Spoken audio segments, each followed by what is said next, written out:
Hello guys, കഴിഞ്ഞ 14 എന്റെയും ഫണത്താവിന്റെയും നിക്കാഹ് ആനിവേഴ്സറി ആയിരുന്നു.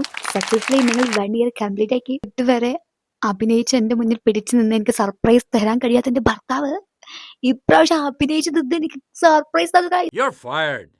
ഇയാളുടെ അഭിനയമൊക്കെ കണ്ട ടൈമിലും ഞാൻ പ്രതീക്ഷിക്കുന്നത് എനിക്ക് തരുന്നായിരുന്നു. അന്ന് എന്റെ ആനിവേഴ്സറിയുടെ അന്ന് 5-5:30 വരെ ഞാൻ ഈ ഒരു വിചാരത്തിൽ നിന്ന് ഇയാളുടെ അഭിനയമാണിത് തരുന്നത്. അത്ര ടൈം ആയപ്പോഴും കിട്ടാതെ കണ്ടപ്പോ ഞാൻ പ്രതീക്ഷിച്ചു ഇനി ഇതില്ല, എനിക്ക് ശരിക്കും ഗിഫ്റ്റ് ഇയാൾ തരത്തില്ല. ആ ശോകത്തില് ഞാൻ എന്റെ വീട്ടിലിരിക്കുന്ന ടൈമില് എന്റെ വീട്ടിൽ കോളിംഗ് ബെല്ലൊന്ന് അടിച്ച്. എന്നാൽ ഞാൻ പോയി നോക്കിയില്ല, വേറെ ആരെങ്കിലും ഒക്കെ വിചാരിച്ചു. അപ്പൊ ഞാൻ ഇങ്ങനെ ഓടി വന്നിട്ട് എടുത്തു, അതെന്റെ അവിടെ നിന്നാണ്. അപ്പോഴും ഞാൻ വിചാരിക്കുന്ന അവിപ്പിയും എന്റെ പന കാണാൻ നിൽക്കുന്ന. അങ്ങനെ ഇരിക്കുന്ന ടൈമിൽ ഒറ്റ പാക്കിലിട്ട് താത്തയും കുട്ടികളും എന്റെ ഗിഫ്റ്റ് ഒക്കെ കൈ പിടിച്ച് ഞാൻ നിൽക്കുന്നു.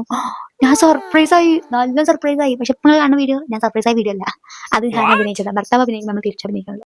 ബിക്കോസ് ഞാൻ സർപ്രൈസ് ആയ വീഡിയോ നേരെ കിട്ടിയിട്ടുണ്ടല്ല, ബട്ട് സർപ്രൈസ് തരുമ്പോൾ നമ്മൾ സർപ്രൈസ് ആയ വീഡിയോ നേരെ കിട്ടണം. അതുകൊണ്ട് ഞാൻ വീണ്ടും ചെയ്യില്ല. അതാണ് അതിൻ്റെ ഒരു ഇത്. ഞങ്ങളുടെ നാട്ടിൽ ആരെന്തിനു വന്നോട്ടെ, ഫ്രണ്ട്സ് വന്നോട്ടെ, ഫാമിലി വന്നോട്ടെ, ആര് വന്നാലും നമ്മൾ ഫസ്റ്റ് ടൈം കൂടി കാണിച്ചു കൊടുക്കും. ഞങ്ങളുടെ നാടിന്റെ അഭിമാനമായി ഞങ്ങളുടെ കുന്തിപ്പുഴയാണ്. പക്ഷെ 1 ഇയർ ആയിട്ടും എന്റെ നാത്തൂനോ മക്കളോ ആരോ ഈ പുഴ കണ്ടിട്ടില്ല. കാരണം ഇവർ അങ്ങനത്തെ ടൈമിലാണ് വരും, അവിടെ കൊണ്ടുപോയി കാണിച്ചു കൊടുക്കാൻ ടൈം ഉണ്ടാവില്ല. അപ്പൊ അന്നേ ദിവസം തന്നെ ഞാൻ അവരെ കൊണ്ടുപോയി പുഴ കാണിച്ചു കൊടുത്തു. പുഴയൊക്കെ കാണിച്ചു കൊടുത്ത് തിരിച്ചു വന്ന് ഞങ്ങൾ കേക്കൊക്കെ മുറിച്ചു. എല്ലാവർക്കും നമ്മൾ കേക്കൊക്കെ കൊടുത്തു. അതിൽ അടുത്ത ബ്യൂട്ടിഫുൾ പാട്ട് എന്താ വെച്ചാല്, 1 ഇയർ ആയിട്ട് ഞാൻ കേട്ടുകൊണ്ടിരിക്കുന്ന ഒരു കാര്യമാണ് എന്റെ ഒരേ ഒരു നാത്തൂൻ കേക്ക് ഉണ്ടാക്കും എന്നുള്ളത്. ആൻഡ് ഫൈനലി ഞങ്ങളുടെ ആനിവേഴ്സറിയുടെ അന്ന് അത് എനിക്ക് വേണ്ടി ഒരു നാത്തൂൻ കേക്ക് ഉണ്ടാക്കി. ഈ കേക്ക് മാത്രമേ ഞാൻ നാത്തൂൻ ഉണ്ടാക്കിയെന്ന് പ്രതീക്ഷിച്ചപ്പോൾ എന്നെ ഞെട്ടിച്ചു കൊണ്ട് ഡ്രീം കേക്ക് ഉണ്ടാക്കിയത് ഒരു നാത്തൂനായിരുന്നു. നല്ല ടേസ്റ്റി ആയിരുന്നു ഗൈസ്, എനിക്ക് നല്ല പോലെ ഇഷ്ടമായി.